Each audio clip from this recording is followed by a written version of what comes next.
In section 16.4, we're going to discuss Green's theorem. So basically, Green's theorem is an analog of the fundamental theorem of calculus for double integrals. But before we get to that, let's see how each of these theorems are similar to each other.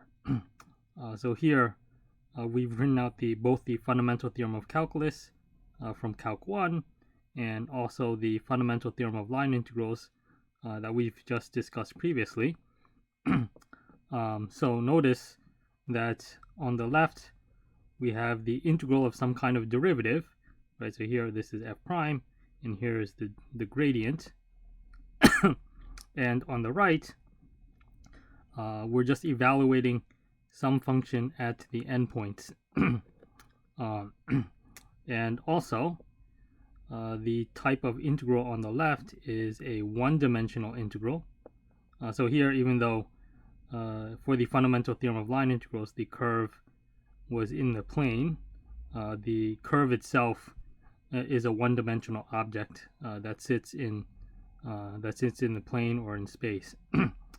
So these integrals are one-dimensional integrals, and on the right, these are zero-dimensional calculations. Again, basically because a point has no dimension. So basically the idea is you have the integral of some kind of derivative, and on the right hand side you have something that's lower dimension and is only calculated on the boundary of the object. Okay, so let's take a look at Green's theorem now. So again, Green's theorem is for double integrals. So now the domain of integration is going to be a region in the plane. We have some vector field that has nice enough properties. So basically that it's smooth enough, whereas continuous first order partial derivatives. And the region of integration should also have some properties.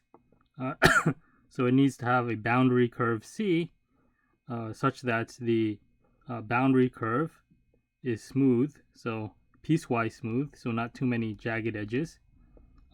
It's closed, meaning that the terminal point is the same as the initial point, has no self-intersections.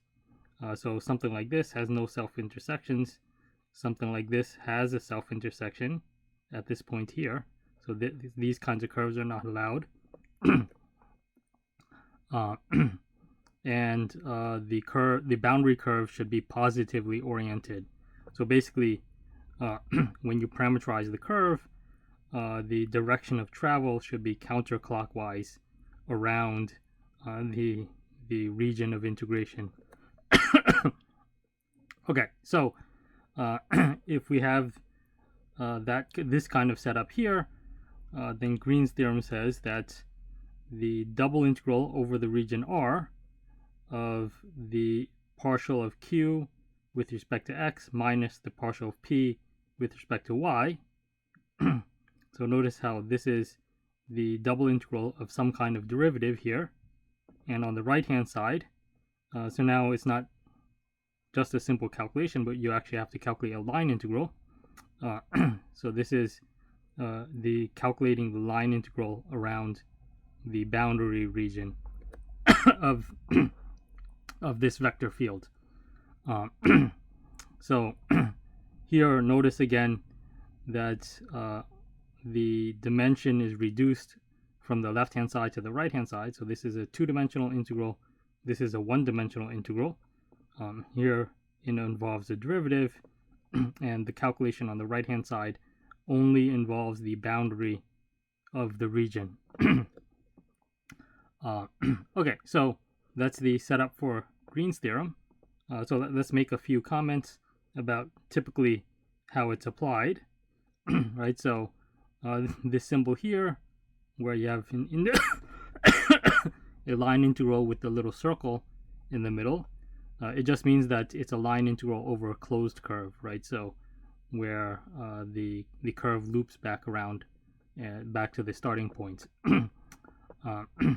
Also, Green's theorem applies for any vector field with continuous first order partial derivatives, it doesn't have to be a conservative vector field, unlike the fundamental theorem of line integrals.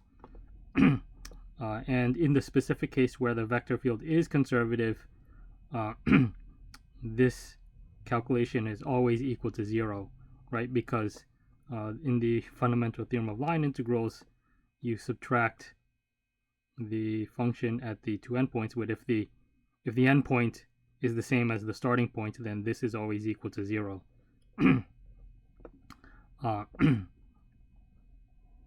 So this calculation is always 0 for a conservative vector field.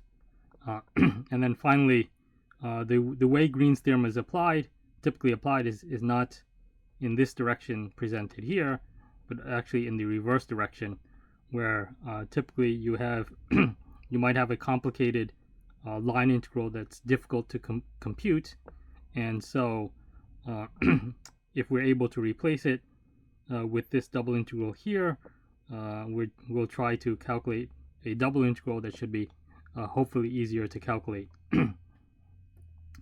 And then finally, here we use this notation for line integrals, but if you encounter this notation, just remember that the two things both represent line integrals. It's just different ways of representing a line integral over the curve C. Okay, so that's the basic setup for Green's theorem. So we'll take a look at a couple examples. Again, in the examples, we're going to be presented with a closed line integral that's probably difficult to compute, and then instead we're going to apply Green's theorem to calculate the double integral instead.